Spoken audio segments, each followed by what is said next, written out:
والشكر على نعم الله والخير والشر بإرادة الله والصلاة والسلام على خير خلق الله سيدنا ونبينا محمد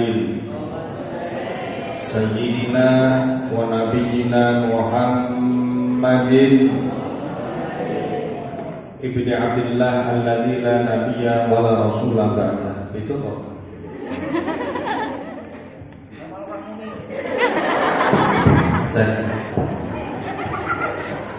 Mas bagus sentimen.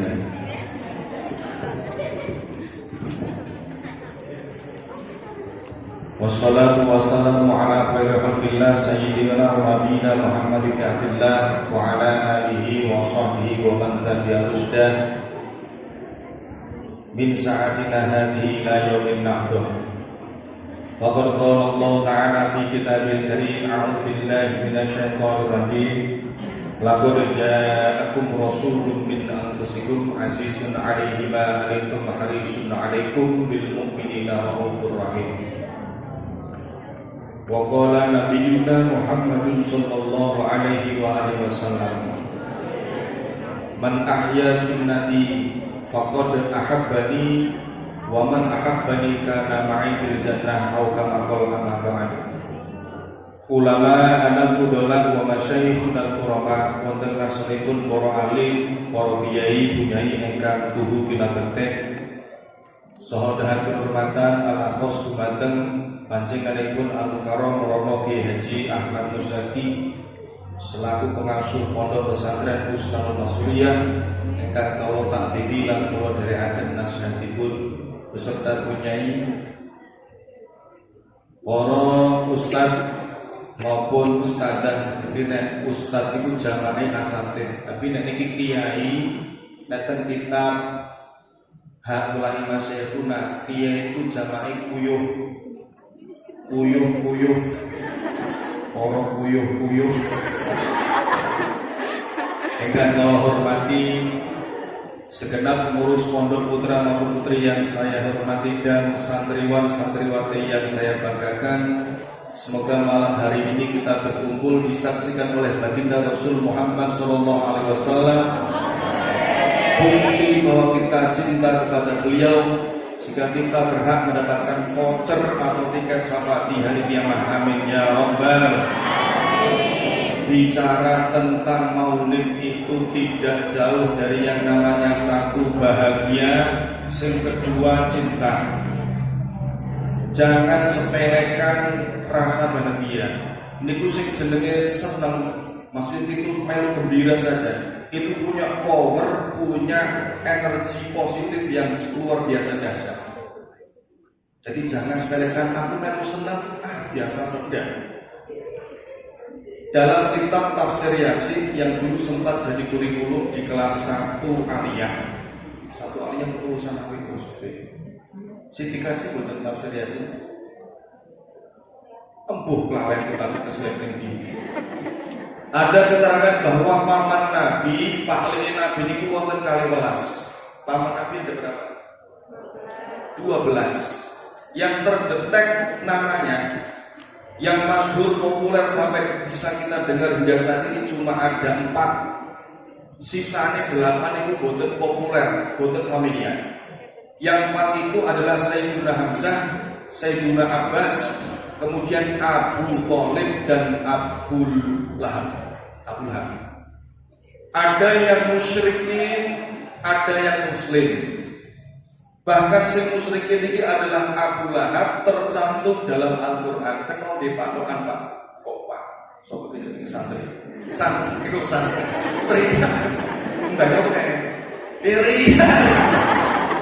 Anu ring. Kenal di patokan. Kok ngantos jenenge tiyang tertulis tinta emas secara abadi dalam Al-Quran? Kemungkinannya cuma 2. Jadi wong kok ngantek secara historis sampai namanya tercantum dalam Al-Quran, bahkan dijadikan nama surat. Ini kemungkinannya cuma 2. Nek ora saking apike yo saking eleke. Sing apik niki adalah Luqman.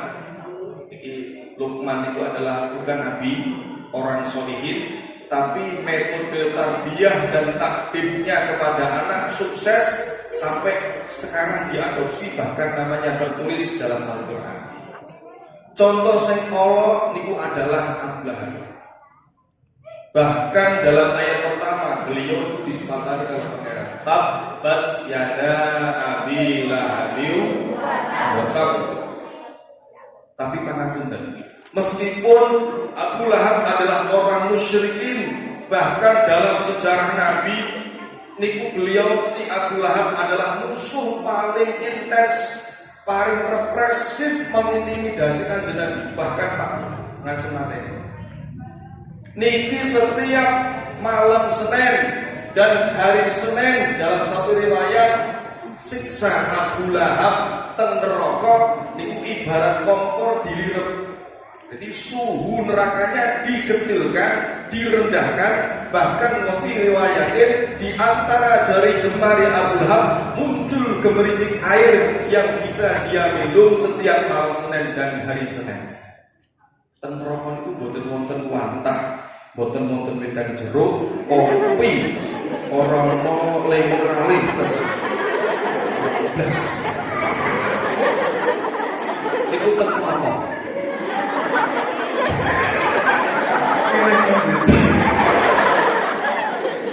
Itu kurang penting. Maksudnya neraka memang tidak ada sekali. Yang ada adalah air sing umep, bahkan mambune itu bosok kados nanah yang bercampur dengan darah. Kenapa Abu Lahab mendapatkan perlakuan spesial setiap malam Senin dan hari Senin? Abu Lahab diringankan siksanya, bahkan muncul gemericik air yang bisa dia minum setiap malam Senin. Niku mergo napa? Ketika baginda Nabi Agung Muhammad SAW dilahirkan, Abu Lahab derek bunga, melu seneng tok. Kalau pengen takut Kanjeng Nabi lahir hari apa? Senin. Tanggalnya berapa?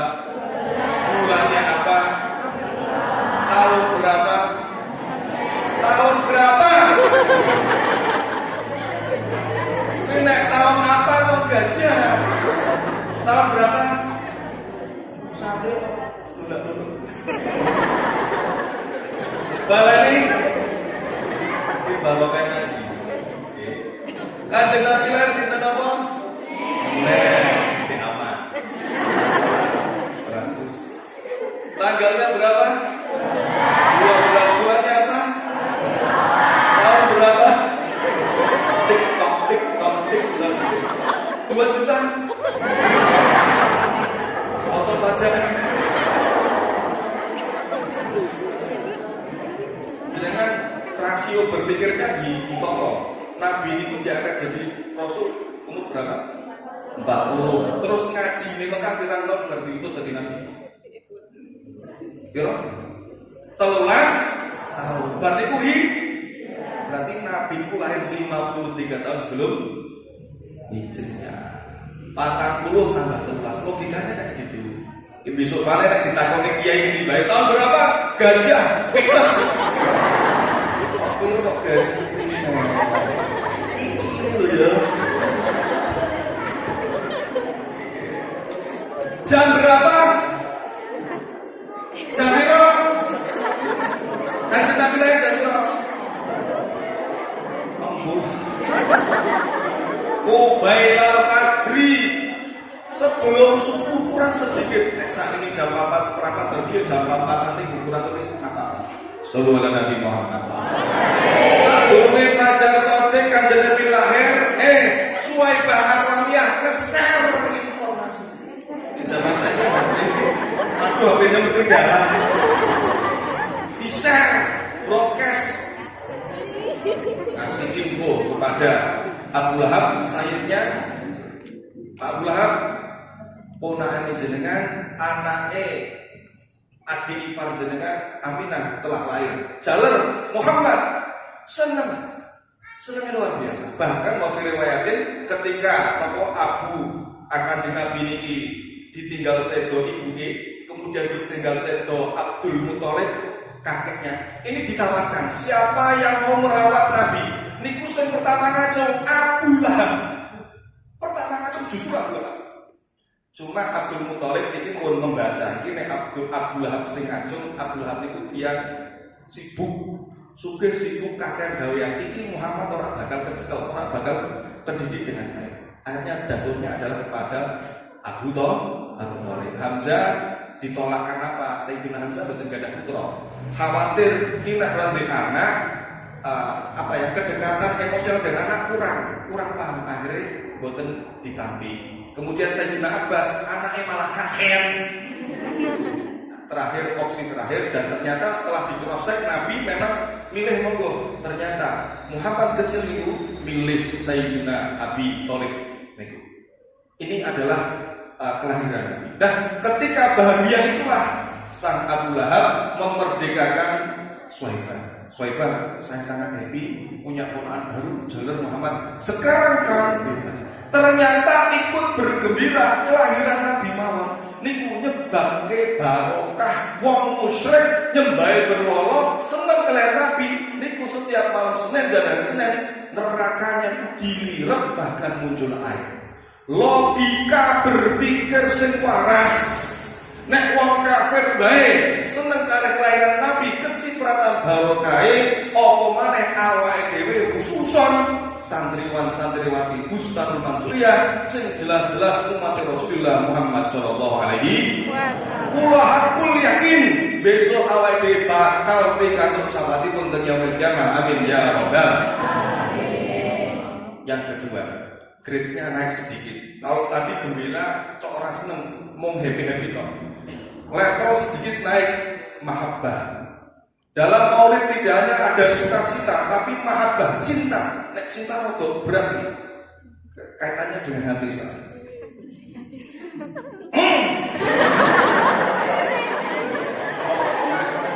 Asmara di balik penjara suci.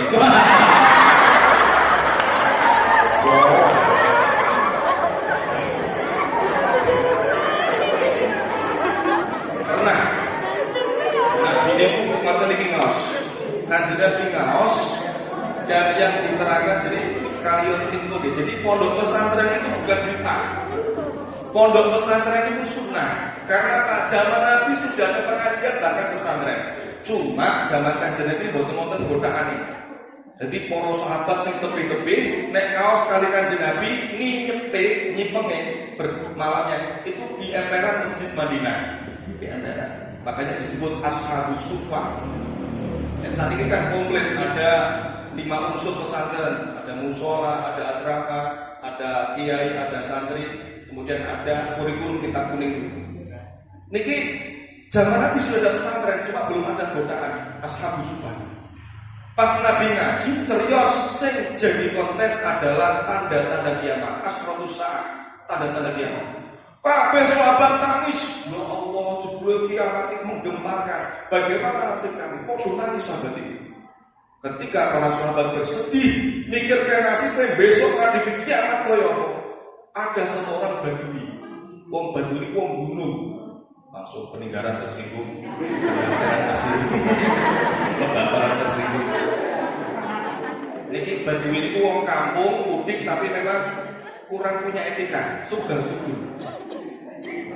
Ngaco, Kanjeng Nabi kepau jenengan nerangke bab tandane kiamat. Tapi kok ora diterangke kiamat iki kapan? Ini baru kayak pertanyaan wong lugu nggih. Kula sering ngaos teng pundi-pundi niku nek napa pertanyaan sing celekit jawabane akeh pertanyaan wong awam. Takone gampang tapi jawabnya akeh. Iku apa? Barokah tiyang sing awam iki ngaco. Wali, kiamatnya kapan kan enggak ada yang bisa jawab. Kanjeng Nabi langsung ngatur sampeyan takon koyo kuwi iki wa ma ada talaha. Sampai terus duwe persiapan apa? Kok takok-takok wanita takok kiamat kapan? Persiapanmu apa? Dijawab oleh sang Badui, la syai'a ya Rasulullah. Kula mboten gadah persiapan apapun, ibadah saya biasa-biasa saja wong subuhe bangkok. Kon jamaah pun tekan. Oprak-oprak mujahadah turu ning besok. Kalau pernah terlihat gue nonton ibu, terlihat gue itu dulu di Mahfuz yang pertama di Ten HM Putra, Yai Imam Allah Yarham. Jam setengah tahun wis tongkat sisi bahaya Imam wis pom, sholat, soli, tok. Gue kok tekan ngarep kamar, kok durung medal, wes, jendela udah pecah kabeh. Metu, plok, tapi pindah ke kamar mandi, niku langsung berbanjar, nongkrong, bantaran geger. Saya guyu pengalaman. Jadi kan jam setengah telu kamar mandi durung tidur, segari, dan nongkrong. Saya main job, kok bisa suwe temen? Tungguin deh, saya santri deh. Kok iso tenang ini cerita ini? Jenengan cerita dari tadi itu tiaranya kapan? Wah, maka ada kok ibadah biasa kok, tidak ada yang spesial. Saya sholatnya biasa, kosongnya biasa, sing sunah-sunah itu jarang, sing wajib-wajib dong. Saya juga masih banyak maksiat, saya seneng gledegi wong, saya seneng ngapusi, nek makan kuah regen. Kenyang itu baik, ya, tapi nek kekenyangan bid'ah. Santri itu selalu manusia mati beda. Kaleng ya, jajannya. Siji tanduknya. Sunnah Rasul makan, jedek telu, tapi kan ombo. Santri ini pada yang pokoknya punyai, ojo prasmanan punyai, bahaya. Modelnya tumpuk kok, sogo lalu gimana? Ayamnya dalamnya soker basic. Kelas itu juga, manido jangan kelas kabeh.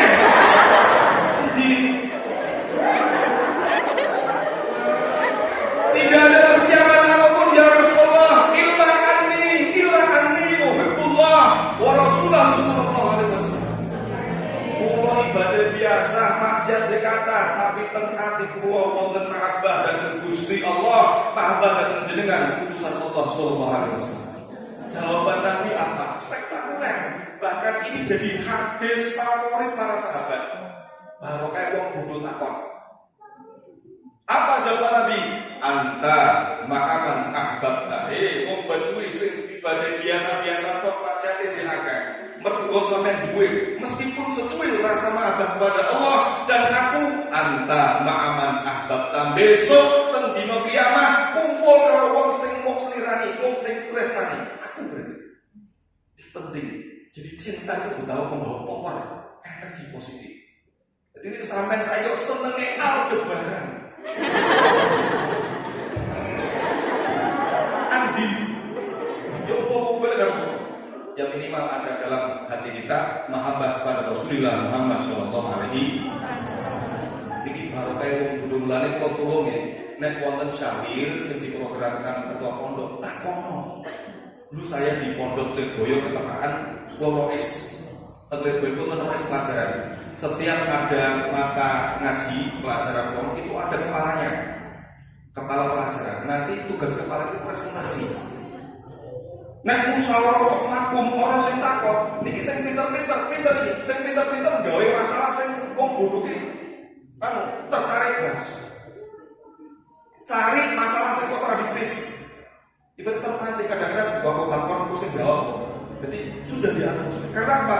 Miftahul ilmi as-su'al. Kunci dari apa? Awalnya dari pertanyaan. Nek sampean bingung akhir takon, nek ono pertakonan presiden jawab buka kita. Kula mau ngapunten. Saya di Lirboyo biyen ngajine turu mangan pindah turu tok. Tapi karena apa? Tuntutan banyak hukumnya akeh buka kita kabeh. Miftahul ilmi as-su'al. Jadi tolong ketika ada musyawarah sing aktif. Nek meneng kabeh bahaya.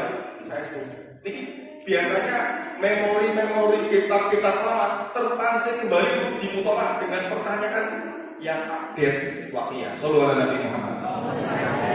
Nah, masalahnya kita mau mencintai sosok yang sudah wafat 14 abad yang lalu. Iya, nek ora diguruk kecok kesasar. Kita mencintai Nabi, Kanjeng Nabi wafat 14 abad yang lalu. Nek santri Gusma kok seneng karo santri umrah. Sajaman. Tapi kalau LDR apa LDR? Bahasa Inggrisnya apa? Mahasiswa. Long distance relation.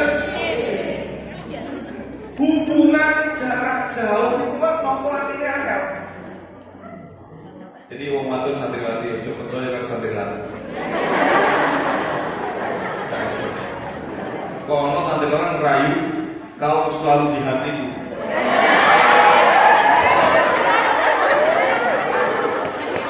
Sampeyan kudu nganggo ilmu, nah buktiku iki sampeyan selalu ki berarti orang-orang tidak ada untuk tafsir, tidak ada penyempitan spesifikasi hukum. Aku kau selalu di hatiku, oke lah selalu, tapi kan sing liyane akeh.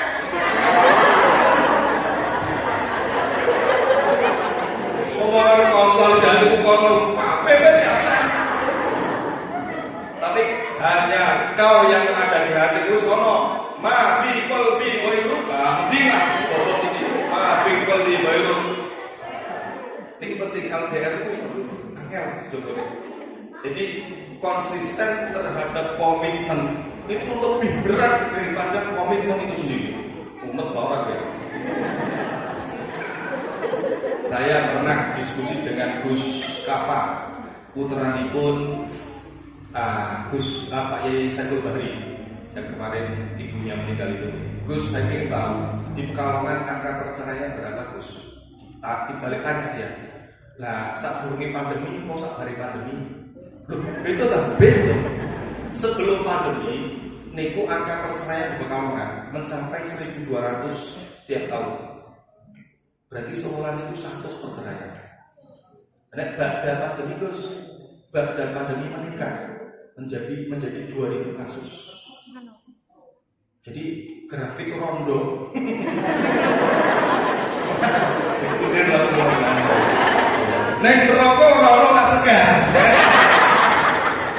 Alhamdulillah. Patah, tak segar kopi, tak kopi blinding iki Mas.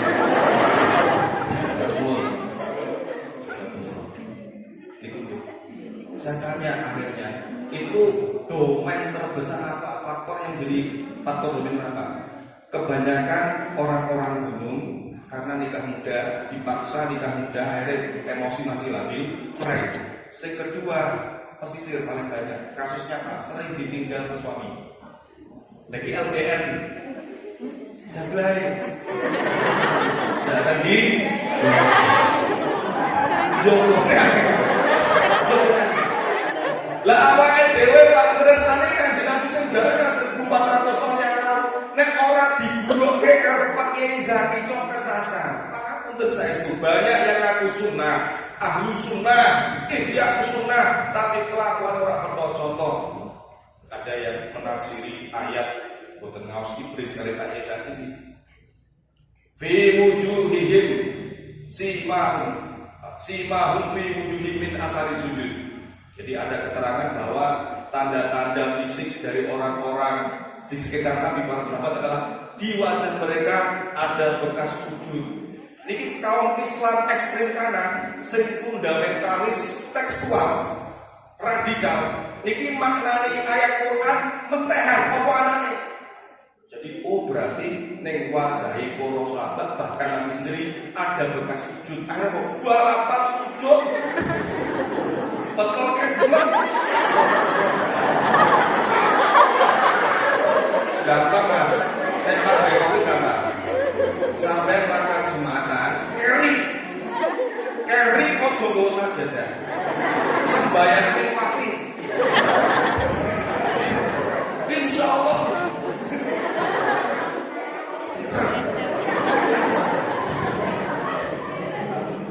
Betapa piciknya, jadi menafsiri Quran sampai naik diri. Simahum fi wujuhihim asari sujud. Padahal aku tadi jarang ngaji tafsir Sawi, Jalalain, Ibnu Katsir, Al-Marawi. Ada keterangan lebih luas. Maksudnya itu bukan kok baru itu gesek. Tidak ada satu riwayat pun yang menyatakan baik hadis ataupun sirah keterangan ulama bahwa badoe Nabi, badoe para sahabat itu betul-betul blas. Itu sudah penghinaan terhadap Nabi. Terus bagaimana bekas sujud yang dimaksud? Para ulama ahli tafsir mufassirin beda pendapat. Itu biasa, ada 3 penafsiran. Yang pertama, maksudnya tanda sujud zaman Nabi biyen itu ngapunten boten keramik, tidak ada di permadani. Jadi tengah dalam itu langsung pasir. Jadi nggak baca riwayat hadis, sering terjadi apa ya? Yang sahabat sholat kalau itu karena bawahnya itu ada pasirnya. Jadi nek tangan itu bekas nih pasir sing belakang. Yang kedua, niku masuk dari asal sujud adalah para sahabat termasuk Nabi. Nek bengi waktune entek nggo qiyamul lail, tahajud, sehingga pagi-pagi wajah itu pucet mergo kurang turu. Tapi santri Gusman jenengan qiyamul lail betul. Qiyamul lail nggih. Qiyam ora? Qiyam ora? Sing qiyam apa nih? Melek bengi. Paginya pucet. Satu riwayat lagi, bekas sujud itu tidak tampak di dunia, tapi muncul kelak di akhirat. Wong sing ahli sujud niku bathuke mencorong. Niku tafsir itu. Ini makanya mencintai beliau jangan sampai tidak digurukan. Soalnya jaraknya jauh. Orang-orang ngomongin langsung. Sallallahu alaihi Nabi Muhammad. Nah, kemudian siapa sosok Nabi Muhammad? Kanjeng Nabi Muhammad saya kira sudah banyak pembahasan para ustaz, cuma sedikit saja yang saya bahas. Coba saya takut kira-kira 14 abad yang lalu, Kanjeng Nabi Muhammad lahirnya normal apa sesar? Normal apa sesar? Kok? Normal apa sesar? Sesar. Normal. Santri itu kalau punya jawaban saya teguh, komitmen, jangan mencela aja.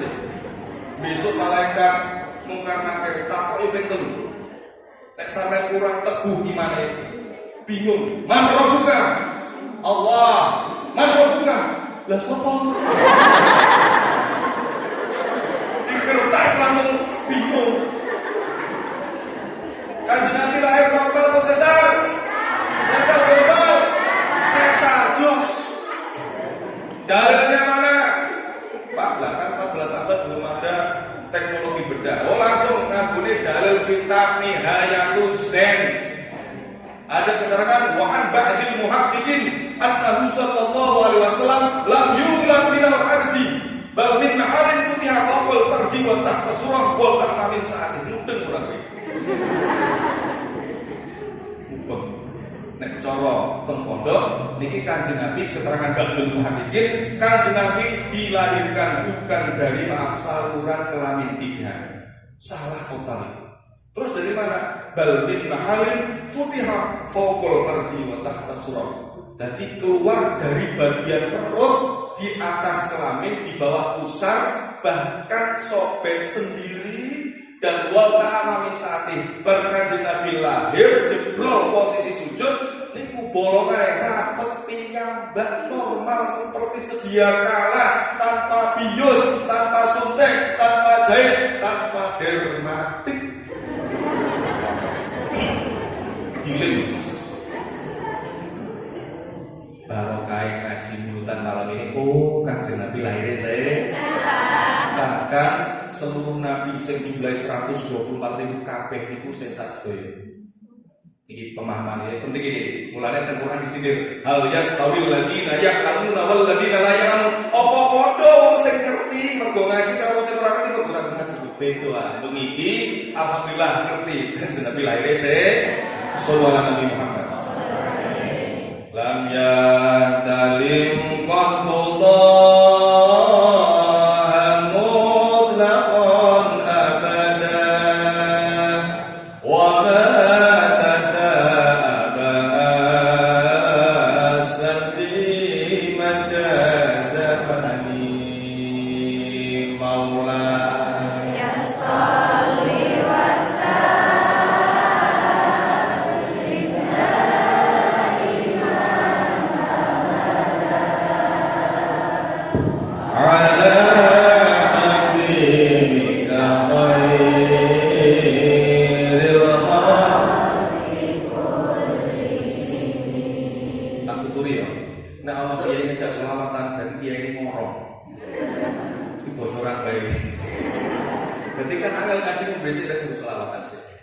Iku trik saja.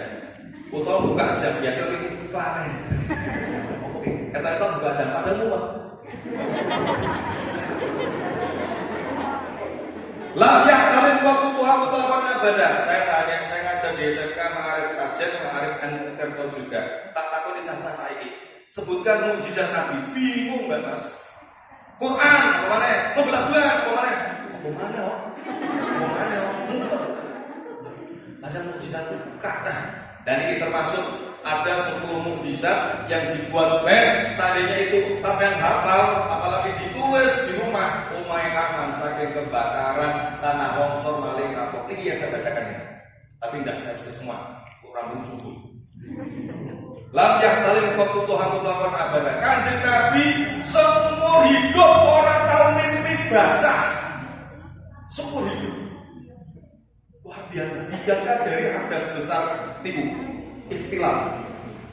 Padahal aku dengan Kanjeng Syekh Abdul Qadir cicite Kanjeng Nabi sing turunane dari Syekh Hasan dan Husain tembus Nabi.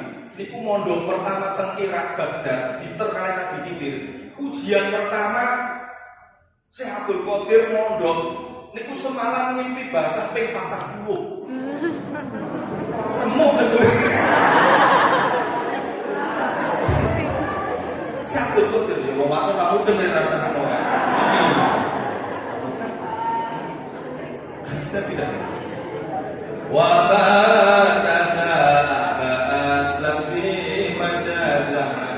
Nabi termasuk mujizat dia apa? Seumur hidup orang tahu angop. Orang tahu angop seumur hidup. Aku ngaji ngomong 15 menit. Wah.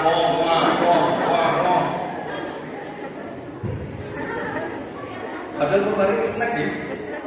Apa teko? Yo angop lumrah wong musa ini kudu Nabi, tapi nganggo tata krama itu.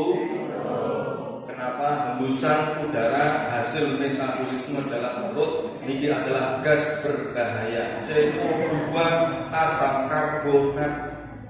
Makanya Nabi sangat tidak suka ketika ada minuman panas, makanan panas, bakso panas, kacang hijau panas, kol panas, kok tidak moni makruh. Nabi tidak suka. Kenapa? Karena ketika ditiup CO2 atau asam karbonat akan bersenyaya dengan H2O. Ini H2O ini molekul air H2O.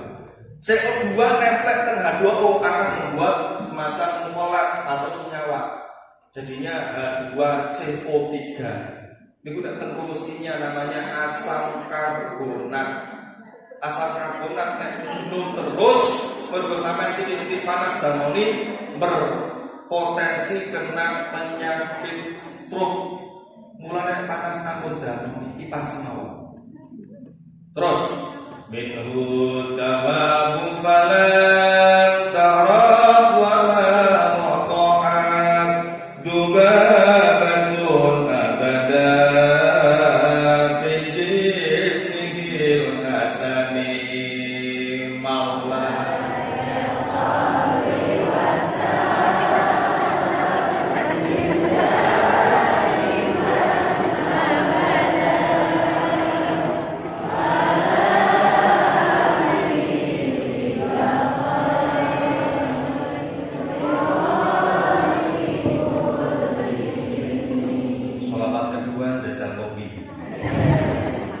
Alhamdulillah rasanya standar kena kopi sasetan.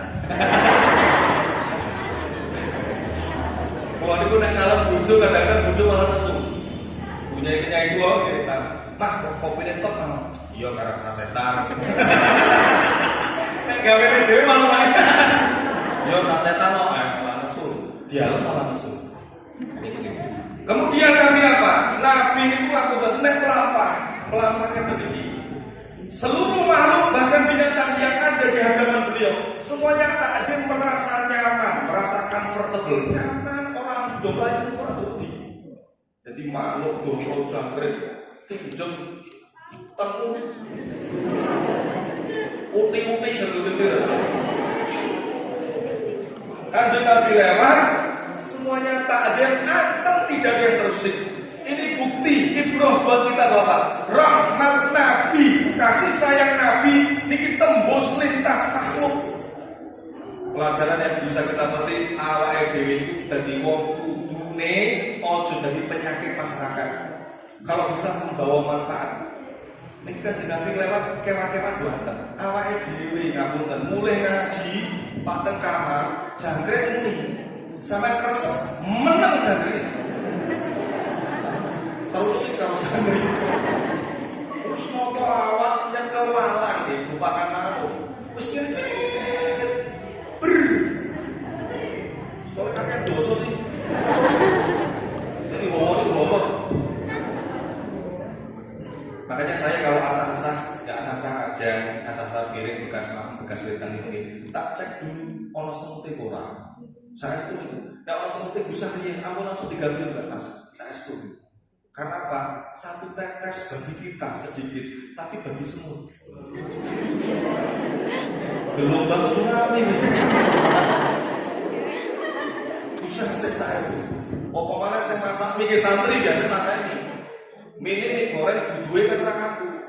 Dek maju rompian. Corong. Ya Allah.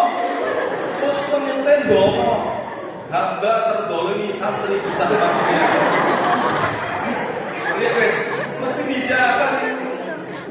Makanya dalam fikih jangan buka kitab babu ada bil istinja atau korek takrek. Allah bab khusus ngatur etika buang hajat. Ojo nguyuh ning leng.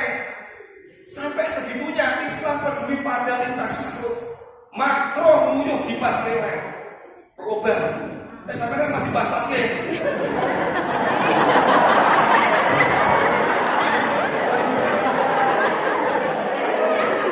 Kenapa? Besar kemungkinan di dalam lubang itu ada binatang. Kelas. Tua tetangga gitu. Maksudnya cuma itu kan. Teracak. Kok anget. Kok kenal.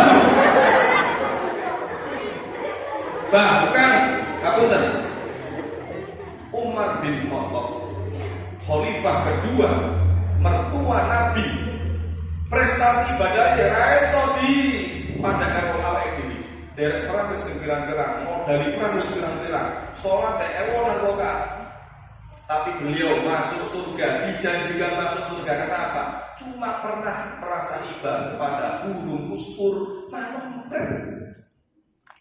pret iki bocah cilik sak sampe dolanan manuk. Pret dolanan manuk.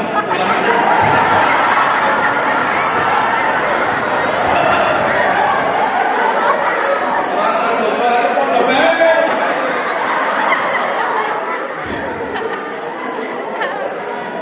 Sikile ditarani benar diaruke. Dhuwur tarik mana? Sayyidina Umar Presiden Madinah merasa iba, ya Allah, kok melasih teman ora kemringet berita. Kita, lo prene. Sampai tugas prene itu pinter. Lo tugas 1000, coro pergi 1000 lah. Wes tak bayar 2000 belum. Kapan pulaan mana? Era kok empret ini dicolke. Ngecolke empret ternyata membuat Allah ridho. Jadi rumusnya jangan sepelekan amal ibadah atau kebaikan sekecil apapun karena apa? Ridhonya Gusti Allah itu random, acak. Bisa jadi karena masalah kebaikan sih kata remeh justru membuat Allah ridho. Nek ana Umar bin Khattab kok dijanji mlebu surga mergo bebaske empret, apa maneh santri Ustadzul Mansur ya sing ngeculke sapi.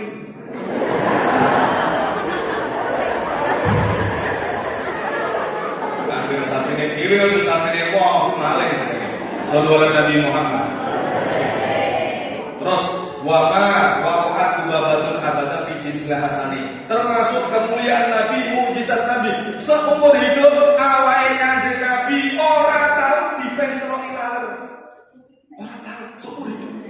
Wes santri Gusman paling ayu sapa? Paling ayu sapa wis? Ora terus sedina sedina. Insyaallah hubung laler.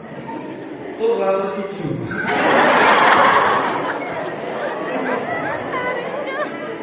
Bahkan saking mulyane Nabi niki pipise Kanjeng Nabi tidak najis. Jenengan buka Fathul Qorib, Fathul Mu'in atau Takrib nih. Buyatul Ikhtisar itu. Hukum kencing kan apa? Hukum kencing itu najis apa? Mutawasithah, kecuali bayi 2 tahun belum minum ASI, belum minum apa soalnya ASI. Laki-laki. Mutawasithah, tapi pipis Kanjeng Nabi niku hukume suci. Ada riwayat Nabi niku nek dalu pipis ten napa jenenge kalau zaman sekarang ispot. Tempat air kencing yang terbuat dari pelapah kurma. Nek dalu pipis ten itu.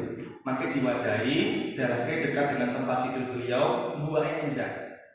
Karena kalau malam-malam cuaca di gurun pasir itu ekstrim dan ada binatang buas, makanya malam-malam di situ. Nah, kemudian dilalah bengi-bengi pembantu nih, Khadijah Musalmah namanya Barok, wa fi riwayatin Barokah. Niku morong. Bengi-bengi tengah wengi tangi ngilir morong. Golek asap karo ora nemu kopi ra ketemu wadah. Lah kok orang geledak ana wadah bunyi niku ngertine banyu langsung diujur glek.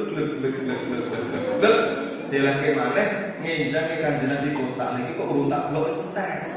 Sing blok sapa?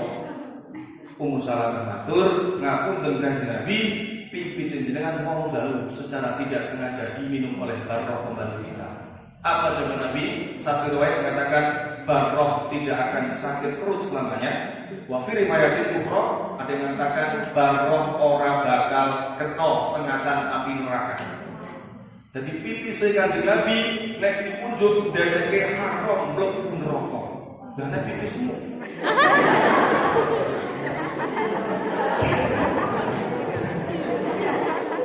Sallallahu Nabi Muhammad. Nah, yang paling penting adalah mukjizat akhlak. Ini yang harus kita pilih karena bicara dengan Nabi itu tidak jauh dari sholawat, kemudian akhlak. Umur 30 tahun, Kanjeng Nabi 35 tahun bisa menyatukan umat. Ini sudah masuk ya. 35 tahun Mekah banjir. Hajar Aswad muncul. Akhirnya apa? Dokep ya masing-masing kabilah berseteru, hampir ada pertumpahan darah. Pokoknya sing layak ndelake Hajar Aswad aku egoisme semua. Ketika hampir terjadi pertumpahan darah, ada yang memutuskan wes kene wae ben ora geger, kita cari juru hukum siapapun orangnya, besok pagi masuk ke Makkah pertama kali dia adalah juru putusnya. Kok dilalah sing manjing pertama Kanjeng Nabi Muhammad sallallahu alaihi wasallam. Kanjeng Nabi Allah. Lah ini josnya. Ini jadi juru kita. Sekarang bagaimana? Nek cara kula Pak, ngapunten, nek cara kula. Kok wong-wong do ngenai support ke saya, kasih dukungan. Sampai bae Pak, sampai jos. Tak ada apa dewe, tak jebuk delek. Tapi itu tidak bagus. Ego menaikkan rating. Iki lho jasaku. Tapi fikrah nubuah, mindset Nabi dan semacam itu meskipun orang-orang sudah mempercayakan. Terus iki bae sing mutusin. Tapi Nabi ingin semuanya merasakan berkontribusi. Ini pentingnya organisasi. Gelar sobane Nabi, Hajar Aswad daleketen sobane, ayo ketua Qabilah iki maju. Cekeli, ketua Qabilah iki cekeli, gotong bareng Nabi sing daleke. Semua merasa menerima, merasa berkontribusi. Niki pentingnya berorganisasi. Kalau kadang-kadang heran, ono organisasi ketoke hasilnya jos, tapi juga kok kabeh dikerjakan ketuanya. Ada yang kayak gitu. Ketua ujung tombak dan ujung tombok. Ketua merangkap sekretaris ngetik, merangkap seksi konsumsi ngeterjemit dan merangkap humas ngeterjemit surat. Niki kaderisasinya tidak boleh. Jadi tolong berorganisasi di pondok. Ngapunten, kalau juga bisa semacam ini, maksudnya sambung kali yang saya benten, ada saudara kita dari luar Jawa.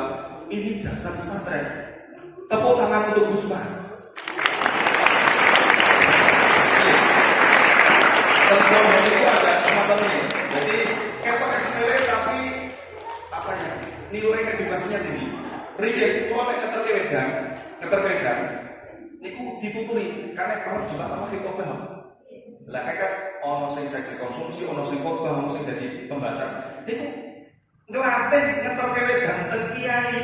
Niku boten sembarangan. taruh di besi, itu bawahnya nggak kayak gini, tapi di bawah nah, kenapa? Karena supaya tidak ada hembusan, bahkan mungkin droplet masuk ke gelas. Wes ora ono tutupe, gono piye, mawon, campur buduk, tekan gon, kebuk semen ngepres. Kiai ini bingung Pak, diangkat tumpuk itu loh. Urusan gelas mawon ngapunten, pesantren sangat telaten. Ngapunten, dalah gelas kagem kunjungan para saya. Niki juga diperhatikan. Priye carane mas saya nyekel gelas itu nyaman. Nyuguh kiai kok piye? Kiai.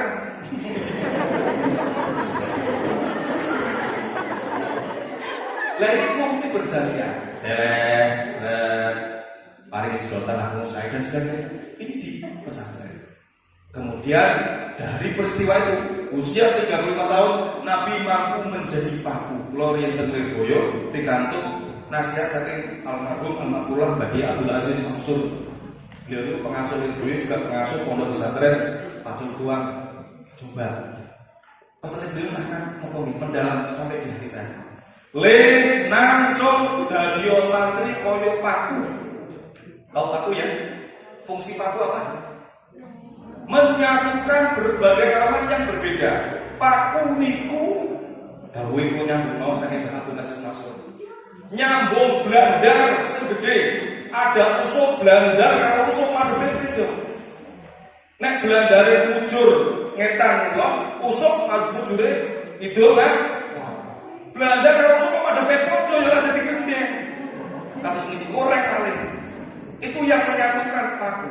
Di sini ada orang kandang serang, ada orang mana, ada orang bahkan luar Jawa. Atau kelak nanti kamu terjun di masyarakat, ojo jadi provokator. Didemikan deh. Paku pertama, menyatukan berbagai golongan yang berbeda. Kedua, paku niku sadar posisi, sadar diri. Kapasitasnya seberapa dia lakukan sesuai dengan kemampuan. Sing jenenge paku blandar itu paku sing panjang. Yo pakune blandar saja kali besar. Sing jenenge paku usuk, yo paku usuk. Sing paku rek, ya rek saja kecil. Lho kok paku blandar dalane rek. Jebul. Paku rek, paku teng usuk, utawa teng blandar. Ora tembus. Ngapunten. Di antara kita beda karakter.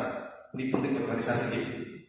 Ada yang jadi ketua ini ojo malah terjun ke bawah, cukup mantau saja. Dia konseptor. Kecuali darurat dia turun. Nanti ada anak buah sekretaris membawa siapa.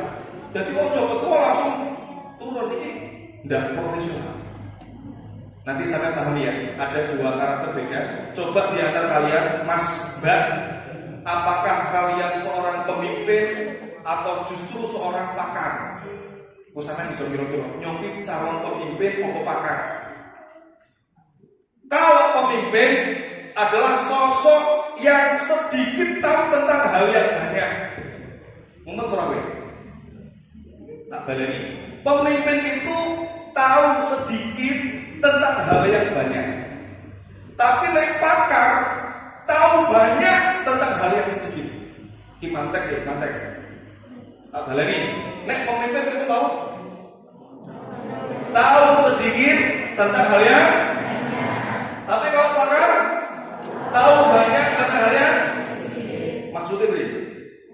Nek pemimpin ngapunten, babakan ditakoni nang sorong, yo bisa senajan sithik-sithik.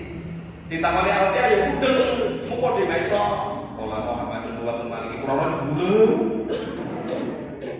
Siti-siti ngerti, takoni babakan organisasi ngerti, takoni bab fikih ngerti, takoni bab nasional sosial dia tahu, itu pemimpin. Tapi kalau pakar banyak tahu tentang hal sedikit, dia itu fokus pada satu tapi dalam. Pakar ekonomi, pakar sosial, pakar pendidikan, pakar kedokteran, ya fokus kedokteran saja. Nah, saya nanti kalau sudah tahu potensi sampai nanti tempatkan sesuai dengan posisi. Ojo nganti pemimpin jajal dari pakar, orang jadi enggak. Sampean pakar kok jadi pemimpin, akhirnya kebijakannya sepihak. Ini pelajaran dari Nabi tadi. Jadi paku tadi, jadi menempatkan tugas pokok dan fungsi sesuai dengan kapasitas. Kemudian paku niku mampu menjalankan fungsinya untuk mempersatukan umat. Niku harus ditempa, dipalu. Lagi akeh sing mental. Gue sampai di masyarakat dibully dan sebagainya. Kok mental apa? Ora sih do ngaji. Kok do ngomongin ngamu Pak ngaji betul malah biasa ustadnya ngaji kok marah-marah kepisah. Sampai dibully ngono tok langsung minggat. Ora gelem mulang arek Jakarta ya. Dagang sayur. Ora mumet urusan ngaji. Niki jenenge pakune langsung bengkok. Ono paku dipalu kok bengkok ora kanggo dua langsung. Tapi kalau dia dipasang di kayu, dipalu kok tetap istiqomah, tetap tetap ngaji nyebar manfaat di masyarakat. Niku yang jadi. Paku yang lurus ditempa, dia akan mampu menyatukan umat. Nah, yang paling berat yang terakhir ini. Ketika paku selesai menyatukan umat, paku sering dilupakan. Sakit. Omah dadi ini magro-magro orang sing takok pakune merek apa? Tukune endi? Sekilo piro ndak ada. Tapi kalau rumah jadi kayune kayu apa kek nongko apa kampas apa penggele. Sing ditanya kayu, semennya apa? Catnya apa? Tapi paku jasanya pasti jarang dibicarakan. Nah, santri kados niku besok ke masyarakat derek filosofi paku, sampean siap menyatukan umat, jangan jadi provokator. Kemudian siap bekerja, berkhidmat sesuai dengan kapasitas. Kemudian siap ditempa, bulian, cacian siap. Yang terakhir siap tidak dihargai. Niku adalah filosofi paku. Insya Allah dengan semacam ini jenengan ketika nanti terjun di masyarakat orang yang sidik ngamal ilmu nopo sing diulangi Pak Yai dan para asatid akan menjadi barokah dan manfaat. Amin Allahumma wal akhir. Assalamualaikum warahmatullahi wabarakatuh.